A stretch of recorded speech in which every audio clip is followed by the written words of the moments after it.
Hey everyone, welcome back for another deep dive. Oh, Today we're going to be looking at private equity and its growing influence in healthcare. yeah, it's a pretty big topic. Yeah, it is, and we've got a lot of ground to cover. Yeah, we do. We got a ton of sources here too. I mean, we've been going through academic journals, investigative reports, policy analyses, like the whole gamut. Trying to get a well-rounded perspective. Exactly. So the big question is, is private equity a savior or a threat to healthcare? Right. It's the million-dollar question, isn't it? It is. We're going to try to answer it, or at least get closer to some answers. Yeah, I think it's going to be tough to get a definitive answer. We'll see. We'll see. So to kick things off, I came across this stat that just blew my mind. Okay, all right. In 2021, there were over 1,000 private equity healthcare deals. Wow. That's insane, right? Yeah, that's a huge number. It's a record high. It's like everyone suddenly decided healthcare was the place to be. Yeah, it seems like healthcare is a hot new market for private equity. But why now? Yeah. That's what I'm trying to wrap my head around. Well, I mean, healthcare is a massive industry. Right. It's a $4.3 trillion industry in the U.S. alone. Right. It's huge. So it's definitely an attractive target for investors. Yeah, but is it really about improving healthcare, or is it just about making a quick buck? Oh, well, that's the cynic in me talking. Yeah. But you have to wonder, I mean, there are a lot of inefficiencies in the current system. Oh, absolutely. And private equity firms see those inefficiencies as opportunities. Right. So they come in with this idea of disruption, like they're going to shake things up and make everything better. Right. But disruption doesn't always mean improvement. Exactly. Yeah. And sometimes it can actually make things worse. Like take the case of Steward Healthcare, for example. Oh, yeah. Steward. That was a big one. Huge. They were the largest for-profit health system in the country for a while, backed by Cerberus Capital Management. Remember them? Oh, yeah. Cerberus, big private equity firm. So they came in, scooped up a bunch of hospitals, seemed like they were doing well for a while. Yeah. But then, bam, bankruptcy. Yeah, it was a pretty spectacular collapse. It was. And it really makes you question, the whole private equity model. Like, is it sustainable?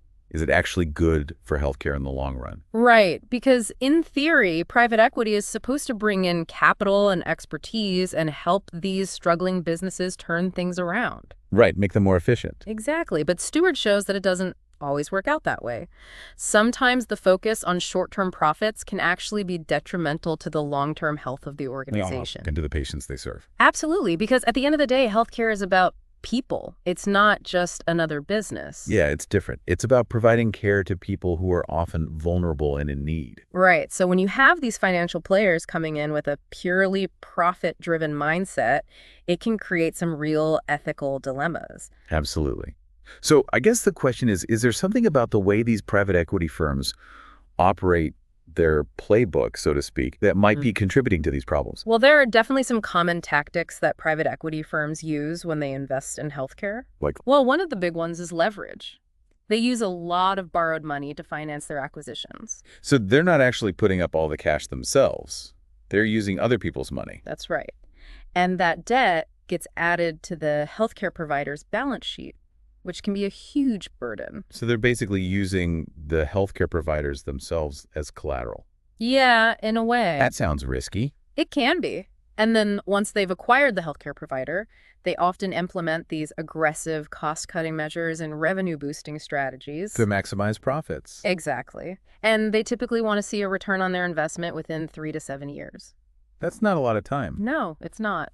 Yeah. Which is why they often resort to these short-term tactics that can sometimes have negative consequences for the quality of care. Right, so it's not necessarily about building something sustainable or improving care in the long run. No, often it's about extracting as much value as possible, as quickly as possible. And then they move on to the next target. Exactly. Yeah. Leaving the healthcare provider and the community to deal with the fallout. And we've seen this happen time and time again. Yeah, it's become a bit of a pattern. It has. So I guess the big question now is, what does this all mean for the patients? Are we getting better care, worse care, or just more expensive care under this system? That's the question we're going to try to answer. Okay, so let's dig in. Let's do it. It's a tough question, but there's definitely evidence suggesting that private equity ownership can negatively impact the quality of care. Like how? Well, for instance, a study published in JAMA found a 25% increase in hospital-acquired complications in hospitals bought by private equity firms. 25%. That's huge. Yeah, it is. And we're talking about things like falls and infections. Things that are preventable. Right, exactly. So it makes you wonder, are they culling back on staff, on training on safety protocols just to make their numbers look better? It's a real concern. Think about it from your perspective as a patient. Would you feel comfortable knowing that the hospital you're going to is prioritizing profits over patient safety? That maybe they're cutting corners to meet some financial target set by a distant investor? It's definitely unsettling. And this whole idea of consolidation is worrisome too, right? If private equity firms buy up a bunch of providers in a certain area, they basically create a monopoly. Right. And that gives them a lot of power. What happens then? I mean, what does that mean for patients? Well, imagine this. You need to see a cardiologist, but the only ones in your area are all owned by the same private equity firm. Oh, wow. So you have no choice, no leverage. Right. What does that mean for your costs, for the quality of care you receive? I see your point. Yeah. And it's not just a hypothetical. We're already seeing this happen in some parts of the country. Right. And it's not just driving up prices for patients, it's also putting a strain on insurers. Because they have less bargaining power, too. Exactly. And it's even starting to get the attention of regulators like the Federal Trade Commission. Really? Yeah, they recently filed a lawsuit against a private equity firm for basically monopolizing the anesthesia market in Texas. Oh, wow. So they're starting to crack down. Yeah, it seems like they're recognizing that this is a problem that needs to be addressed. But what about the doctors? How is all of this impacting the people on the front lines of healthcare? That's another big concern because, doctors go into medicine to care for patients. Right. But when you have these financial players coming in and changing the game, it can create a lot of tension. Yeah, I bet. Because suddenly doctors are being asked to make decisions that are not always in the best interests of their patients. Like what? Well, for instance, they might be pressured to see more patients in a day. To boost revenue. Exactly. Or they might be discouraged from referring patients to specialists outside of the private equity firm's network. Even if it's the best course of action for the patient. Right. And that can really undermine the doctor-patient relationship. And the quality of care. Absolutely. Because patients need to feel like they can trust their doctors. Right. And doctors need to feel like they have the autonomy to make decisions based on their clinical judgment, not some financial metric. So it's not just about whether private equity is good or bad for healthcare as a whole. It's about how it's changing the very nature of the doctor-patient relationship. Right. And that's something that we need to be really careful about Yeah. because that relationship is at the heart of healthcare. Yeah, it is. So what can we do about it? I mean, are there any solutions to these problems? Well, there are definitely some things that can be done, but it's going to require a multi-pronged approach involving policymakers, regulators, and even patients themselves. Okay, so let's talk solutions. Okay. Well, one of the most important things is transparency. Okay. Right now, there's a lot of secrecy surrounding private equity investments in healthcare. So we don't really know what's going on behind the scenes. Exactly. And Yeah. that makes it difficult to hold these firms accountable. So we need more transparency about their financial dealings, their ownership structures, their strategies. Right. We need to know who's calling the shots and what their motivations are. And that information needs to be publicly available. Exactly. So that patients can make informed decisions about their care. And so that policymakers can craft regulations that protect the public interest. Right.